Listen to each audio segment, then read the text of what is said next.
hello लोगोफोर बरायबाय बड जब info official YouTube चेनेलाव आसा खालामो नोंथांमोना गासैबो मोजां दङ दा फाइनाली ग्रेड 3 आरो 4 एप्लाइ दिनैनिफ्राय जासिगोन बेनो जाबाय हेल्थ डिपार्टमेन्टआव दा नोंथांमोना DHS नि आन्दाराव गोबां पस्ट एप्लाइ खालामनो हासिगोन ग्रेड 3 आरो ग्रेड 4 आव आरो लास्ट डेटआ 18 फेब्रुवारिसिम थागोन दा बेनिनो आं नोंथांमोननो मोनसे सर्ट नटिसखौ दिन्थिग्रोनोसै आरो बेयावनो नोंथांमोना माखासे क्वालिफिकेसन मोनग्रोगोन दा जों फार्स्टआव नायगोन बेनो जाबाय ग्रेड 4 बेनिफ्राय फैबाय थानाय भिडिअआव नोंथांमोना ग्रेड 3 टेक्निकेल आरो नन टेक्निकेल नोंथांमोना मोननाय जागोन भेकेन्सिखौ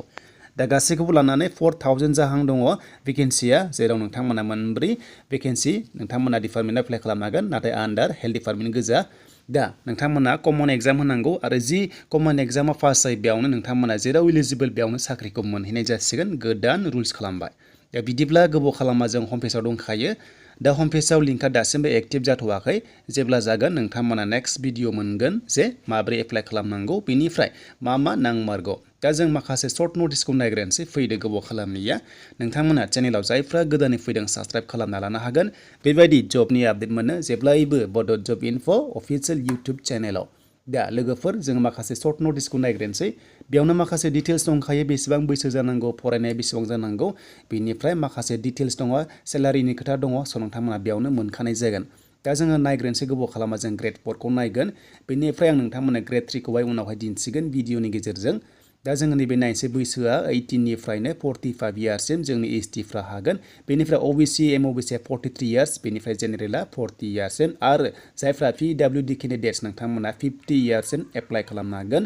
आरो एप्लाइनि लास्ट डेटआ 18 फेब्रुवारिसिम थागोन होनना बुंदों दा बेखायनो नोंथांमोना थाबैनो एप्लाइ खालामनांसिगोन 8 निफ्रायनो एबा दिनैनिफ्राय आरो लोगोसे सिलेक्सन प्रसेसआ नोंथांमोना कमन एग्जाम होनांगौ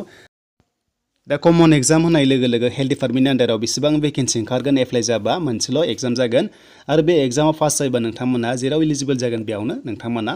साख्रिखौ एबा नोंथांमोना सेलेक्टखौ जानाय जागोन दा लोगोफोर भेकेन्सिखौ नायोबा सकेदाराव 114 थागोन बेनिफ्राय कुकआवहाय 18 थागोन इलेक्ट्रिकेल हेल्पाराव 4 थागोन बेनिफ्राय फिमेल एटेन्डेन्टआव 39 थागोन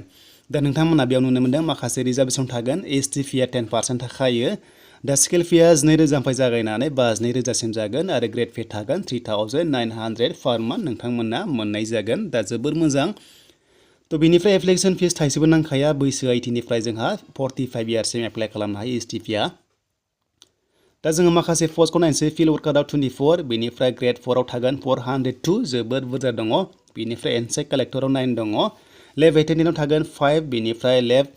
बिरार दङ बेयाव 6 थागोन बेनिफ्राय मेल एटेन्डेन्टआवहाय 20 नाइट चौकीदाराव 22 बेनिफ्राय अपारेशन थिएटार एटेन्डेन्टआव थागोन 13 गासैखौबो लानानै ग्रेड 4 लेभेलाव 1192 भेकेन्सिस थागोन आरो ST फियाबो जोबोर बुरजा भेकेन्सि दङ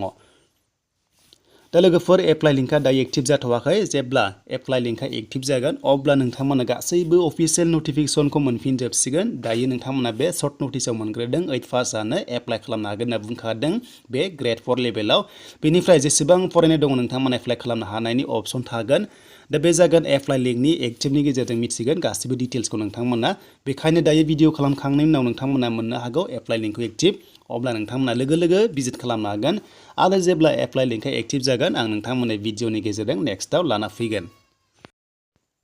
दा बेखायनो नोंथांमोना नेक्स्ट भिडिअ नेदो जेब्ला लिंकआ एक्टिभ जागोन अब्ला एप्लाइखौ नोंथांमोना मोनगोन आरो बोरै एप्लाइ खालामो बेनिबो भिडिअ फैगोन थ' नोंथांमोना मबाइलजों एप्लाइ खालामनो हागोन दा डकुमेन्ट्सआ बेनो नोंथांमोना नांगौ दोनखाजोबदो जेरै एमप्लयमेन्ट एक्सचेन्ज कार्ड सार्टिफिकेट बेनिफ्राय डिप्ल'मा दङबा मोजां जागोन कम्पिउटाराव आरो लोगोसे बे ग्रेड 4आवथ' नांखाया नाथाय ग्रेड 3 टेक्निकेल आरो नन टेक्निकेलाव कम्पिउटार सार्टिफिकेट नांगोन आरो गैयाबाबो नोंथांमोना बबेबा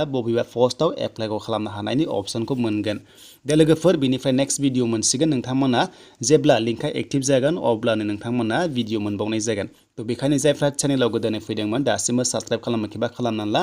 आरो एप्लाइनि वेबसाइटआ बेनो www.dhs.assam.gov.in आवनो थांनानै नोंथांमोना थाबैनो एप्लाइखौ खालामनो हानायनि अपसनखौ मोननायनि लामायाव थांगासिनो दङ